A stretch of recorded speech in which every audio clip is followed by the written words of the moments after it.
Þá ætlum við að halda áfram hérna í föstudagsþættinum sem við tökum hérna upp á sviðinu í leikhúsinu eða samkomuhúsinu á Akureyri í settinu hjá þeim félögum í Hundi Óskilum. En við ætlum að fara að tala um allt annað, við ætlum að tala um náms- og starfsráðgjöf og tala kannski það hvaða máli hún skiptir og kannski hvernig hægt að finna sig í þessu öllu saman. Já, kannski erum við bara að komast að hvað við höfum að gera í lífinu. Já, ef ekki þetta. Í gegnum þau. Velkomin til okkar. Við þurfum að ræða málin við ykkur. Hvernig líður þér? Já. Byrjum kannski á þér. Þú ert að vinna með grunnskólabörnum. Já. Og svona, myndir bara lýsa stuttlega hvernig þú styttir starf fyrir fram. Hvað gerir þið? Já.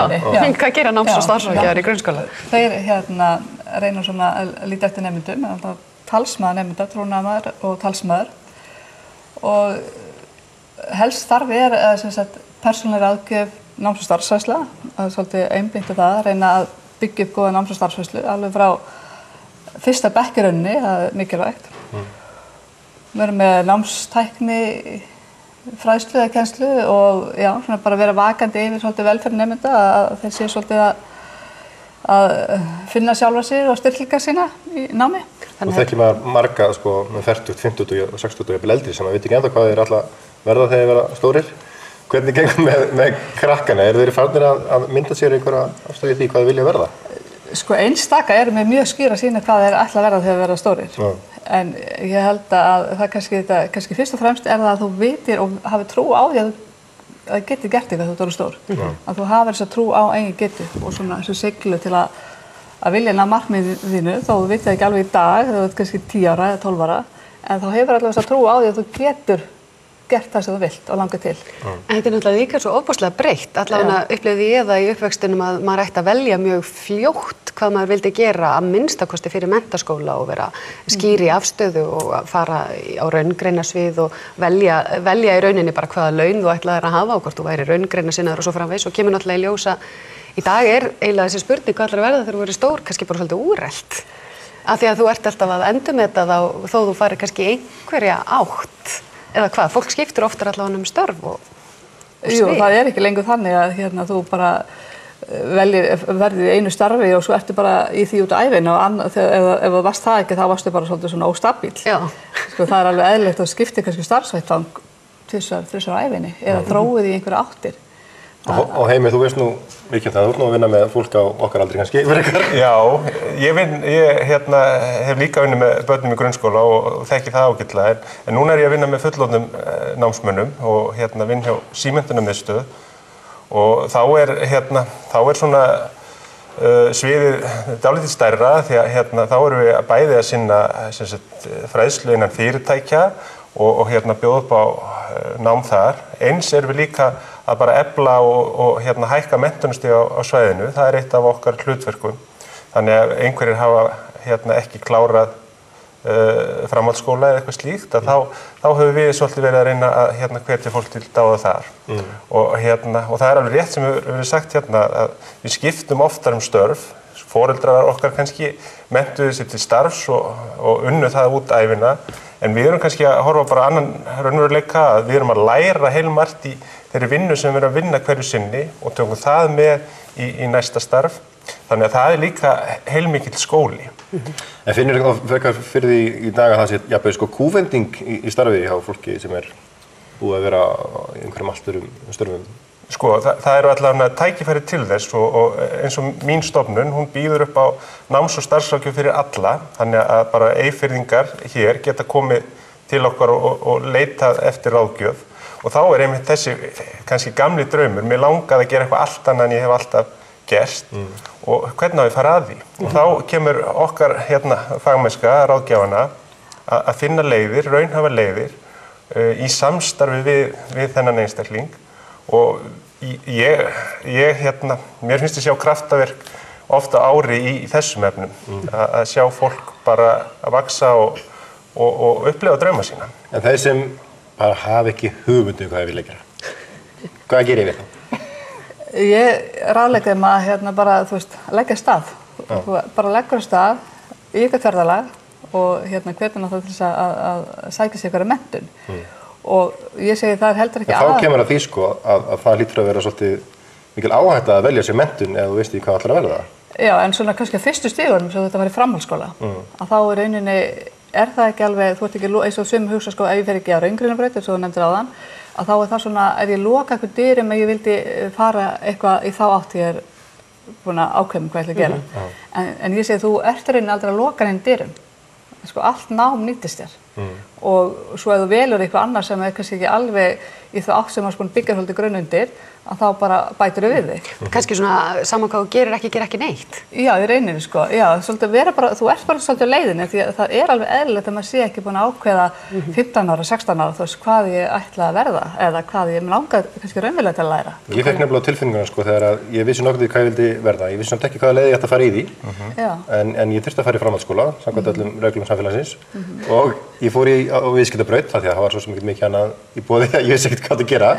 Mér fannst ég vera að eyða tímanum í algjöra vitleysu með að vera. Og það eru upplifun mjög margra að sjá ekki tilganginn með náminu sem þeir eru staddir í þegar þeir eru kannski 16, 17 og 18 ára. En ég held að þetta sé að breytast. Það er orðið miklu fjölbreyttara framboð fyrir nemendur. Og nú ætla ég ekki að tala sem sérfræðingur úr framhaldsskólanum, en mér heyrist það, menntaskólinn á Tröllaskaga að bjóða upp á frábæra námsmöguleika, verkmenntaskólinn hér, sem svona fyrir annað en bóknámið. Og kannski þurfum við líka bara sem svona samfélag að fara að tala upp verk- og tækninám, hætta að hafa fordóma fyrir ákveðnum störfum að því að þau eru öll jafn mikilvæg og þá auðveldara fyrir einstaklinga að velja sér út frá eigin forsendum hvaða langar til að starfa við og læra. En ég held að við þurfum bara svona sem samfélag að bera virðingu fyrir öllum störfum. Aðalatriði bara að finna hvar liggur hugsjónin og ástríðan, þá verður þau góður í því og þá geta tekið möguleikarnir orðið góðir. En líka bara tölum til þessum brottflutning. Fyrir krakka sem vilja ná sér í nám sem ekki í boði hérna. Er ekki mikið að það neyðist þess að fara eitthvað og þá vilji kannski búa áfram á sínu svæði hvað sem það er á landinu, að það neyðist að fara suður eða út til þess að... Eða velja sér það nám sem þau vildi ekki fara í bara til þess að fá að vera heima. En ég held samt að Akureyri eru náttúrulega mjög vel sett með 2 góða framhaldsskóla og mikið úrval að námstækifærum.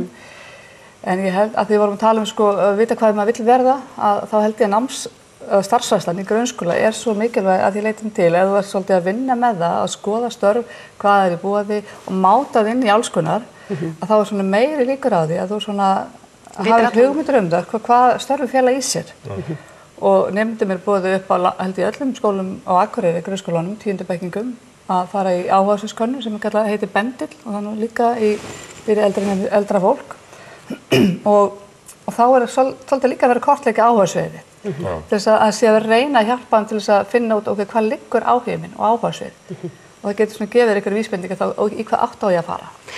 En ástæðan fyrir að við fórum nú yfirleitt út í það að taka þetta viðtal á þessum tímapunkti í lífinu er að 20. október var dagur náms- og starfsráðgjafar þar sem að markmiðið var í rauninni að vekja athygli á þessari grein og kannski hugsanlega ef ég heyrði þetta rétt á fólki að það væri kannski pínu vanþekking á þessu starfsviði og síðan auðvitað málþing í Hofi í dag, er það ekki í dag? Jú. Og ef það er flogið sko. Ef það er flogið, já, sem er vesinn. En er mikil vanþekking, staða náms- og starfsráðgjafa með þeim hætti eins og best verður á kosið á Íslandi? Nei, ég myndi ekki telja svo vera. Það er sko, það er búið lögbenda að eigi að veita þessa þjónustu í grunnskólum. Það er vonandi, en það er alls ekki þannig að þessi námsráðgjafi í öllum grunnskólum landsins og á höfuðborgarsvæðinu veit ég til dæmis það er ekki. En við erum vel sett á Akureyri og það er talað svona samkvæmt fræðanum að eitt stöðugildi eigi svona þess að geta mætt nemendum, að það sé svona 300-350 nemendur á hver stöðugildi og það er ekki raunin að það sé þannig, alls ekki. Þannig að það er eitthvað sem þarf að bæta? Já, við þurfum að bæta það. Já, og að því að ég nú bara að þessu kyni sko, þá myndi ég kannski vilja sjá fleiri kallmenni í þessu starfi. Ég held að sé að fara á málþing sem eru allir sem ekki 3 eða 4 kallar sem mætum og auðvitað væri það gott ef Á móti hversu mörgum konum? Já, það er 300 félagsmenn. 300 félagsmenn, ég veit ekki hvað margir kallar, þessi 10 eða 15 eða eitthvað. En endilega að fjölga þeim í þessu. En ég held að sko, orðspor okkar stéttar sé að aukast bara með fleiri ráðgjöfum og í fleiri stofnunum og annað. Og við vinnum líka með atvinnulífinu heilmikið þannig að ég held að við séum nú að verða svolítið stór sko. Þannig að hérna... Og þá var það aðalega loka spurningin. Þið búin að finna ykkur búning fyrir kvöldið? Hrekkjavöku? Já. Ég Það var bara farið í það, já. Alltaf Elvis Presley á föstum. Á föstudag? Öllu, já. Já, ég fer í það eftir. Þannig góðum búning. Takk hérlega fyrir komuna og bara ganga vel með þetta. Og þegar þú kveður þá kannski segir þeim frá þínum? Búning? Já. Ég ætlaði að vera jólasveinninn eins og alltaf. Við erum í gang fram í desember. Heldum að varum. Takk fyrir smá stund.